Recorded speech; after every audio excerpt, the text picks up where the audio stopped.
Kalau dulu tuh safari politik, sekarang safari dakwah. Alhamdulillah gitu ya. Dulu cari suara, sekarang cari pahala. Alhamdulillah lah. Allah udah menakdirkannya indah. Yang penting tinggal bagaimana tambah-tambahin bersyukurnya. Tapi mungkin perjalanannya seperti apa sih akhirnya memutuskan untuk berdakwah gitu? Enggak sih, sebenarnya sih lebih ke sharing. Artinya kan pengalaman hidup aku itu mudah-mudahan tidak dialami oleh orang lain, sehingga kalau misalkan ada yang kepo soal politik tuh kayak gimana sih, aku spill lah sedikit-sedikit biar gak kaget nanti pas masuk ke dalam dunia politik yang sesungguhnya gitu kan. Atau ketika nanti mengalami hal-hal yang mungkin akan menggoyangkan keimanan, ya aku sharing sedikit insya Allah cara-caranya agar supaya bisa bangkit lagi. Dan yang paling penting sih sekarang akhir-akhir ini bagaimana menjadikan Al-Quran sebagai pedoman dalam hidupmu. Maksudnya kalau udah pakai Al-Quran tuh insya Allah apapun yang terjadi, gelombang tsunami pun mental kita tuh udah biasa-biasa aja. Saya merasa memiliki evolusi diri nggak sih Mbak Eji dulu kan seorang politikus, lama-lama kayak jadi real pendakwah gitu. Sebenarnya pertama kan aku enggan disebut ustazah, karena kalau misalkan ditanya pesantrennya mana, pesantrennya Pondok Bambu, Lapas, ya kan ustazah itu biasanya lulusan pesantren kan, kalau aku kan pesantren kehidupan ya. Dan alhamdulillah gitu, kalau hanya untuk sharing-sharing sih ayo gitu kan. Saya juga senang untuk memberikan pelukan kepada orang-orang yang saya rasa membutuhkan, dan transfer energi yang positif itu tuh luar biasa bagi aku. Dan mudah-mudahan kan di setiap kajian doa mereka itu buat aku kan berlimpah, malaikatnya lagi banyak, terus doa orang-orang yang baik, sehingga aku selalu meminta untuk mendoakan anak-anakku. Tapi mengira nggak sih bakal ini adalah titik tertentu dalam kehidupan Mbak Eji tuh kayak berubah gitu loh, merasa di tempat yang berbeda sekarang gitu, kayak gitu, rasa gitu nggak sih? Oh pasti ya, artinya metamorfosis ini kan terasa banget, karena aku yang dulunya begini gitu kan, terus jatuh sampai udah nggak punya tempat untuk jatuh lagi gitu, karena udah sejatuh-jatuhnya. Tiba-tiba ya aku pikir aku bebas, aku nggak tahu mau ngapain gitu. Aku pikir aku yang harus menjadi tulang punggung keluarga, tapi kok mau kerja apa ya? Ternyata Allah malah memberikan dua sekaligus, ya kan? Tabungan di dunia dan tabungan akhirat, insya Allah ya, doain ya gitu. Kalau dulu kan tabungan dunia banyak emang nolnya gitu, tapi hilang juga. Kalau sekarang dapat dua ini bagi aku tuh luar biasa. Terus ketemu temennya dua lagi.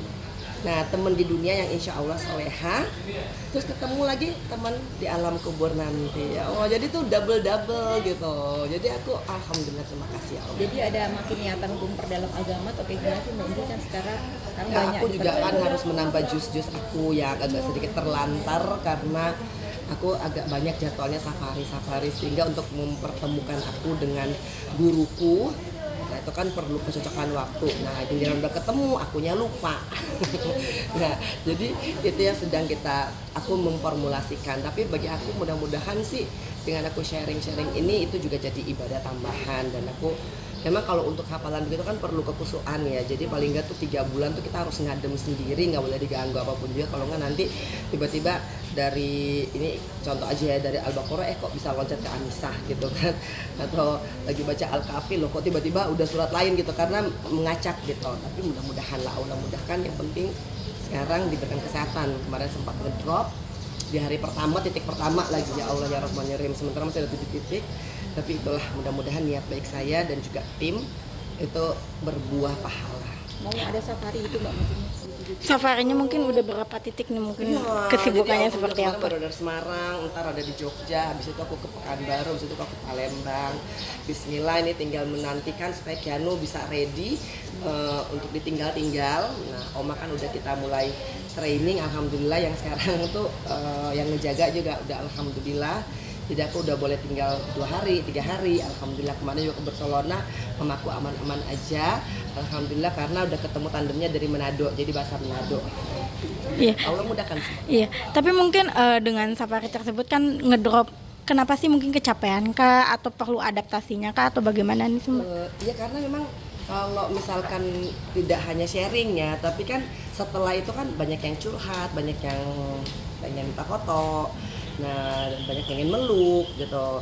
Kalau misalkan jamaahnya 1000, Nah kadang-kadang kan kita ngeladeninnya kan nggak sampai semuanya, dan aku mohon maaf lahir batin, bukannya nggak mau meluk ya Allah, bukannya nggak mau untuk curhat gitu, tapi memang karena jadwal dari panitianya juga kan sangat mepet ya, karena dari satu titik kita harus langsung, misalkan kemarin dari Batang kita ke Kendal, ya, jadi itulah.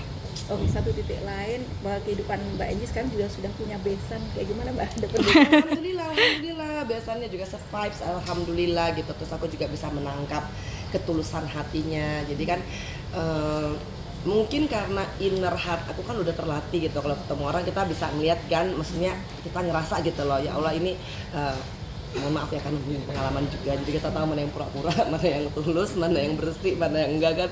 Aku menangkap dari Umi Geni tuh, ya Allah kok tulus banget ya, padahal kan aku bukan siapa-siapa. Banyak sharing juga nggak mungkin?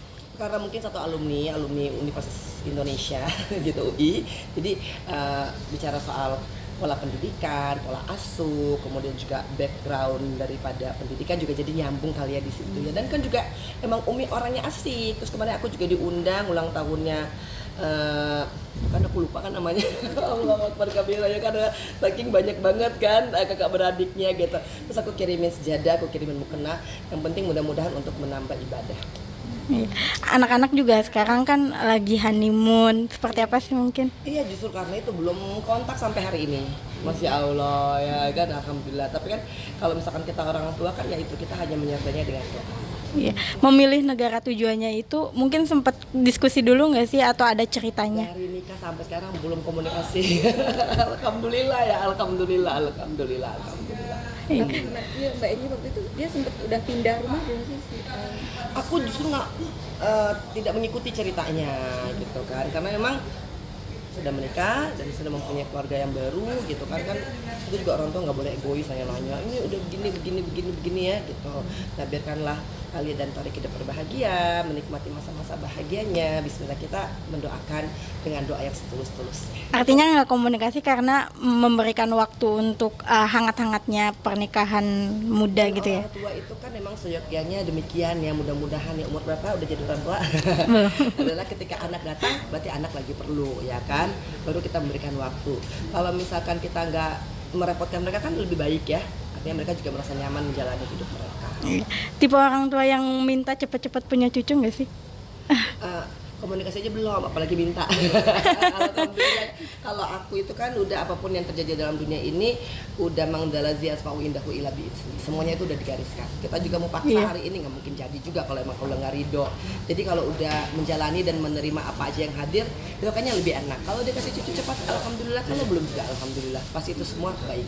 Iya, Mbak Enji juga salah satunya Kak Jahwa yang begitu protektif sama Kak Aliyah gitu. Sampai ada omongan kalau Kak Aliyah disakitin hatinya, mau dia jauh juga dia bisa balik ke Jakarta gitu.